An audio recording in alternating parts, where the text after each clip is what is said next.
हा जो भूगोल आहे ना, हा भूगोल नीट समजून घ्या. हे वाढवण बंदरापासून तिकडे वरती जे आहे ना, त्याला लगेच लागून गुजरात आहे. यांचं पहिल्यापासूनचं डोक्यामध्ये जे होतं ना, की मुंबई गुजरातला न्यायची. मग मुंबई गुजरातला न्यायची असेल तर काय करायला लागेल? पालघर जिल्हा ताब्यात घ्यायला लागेल, ठाणे जिल्ह्याचा भाग ताब्यात घ्यायला लागेल, या MMR रिजनचा भाग ताब्यात घ्यायला लागेल, तर मुंबईपर्यंत पोहोचता येईल.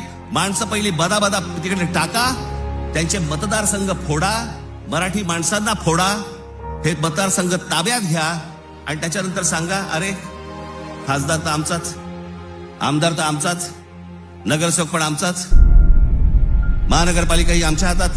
हे सगळं करून मुंबई गुजरातला कशी जोडता येईल याच्यासाठीचे हे सगळे लॉंग टर्म प्लॅन सगळे सुरू आहेत. आणि आम्ही भेसावत, आमच्यामध्ये जातीपातीमध्ये भांडणं लावली जात आहेत. हा मराठा, हा OBC, हा अजून कोणी. एकदा मुंबई हातात तर गेली ना बाबांनो, महाराष्ट्र झारखंड पेक्षा काही वेगळा करणार नाहीत हे.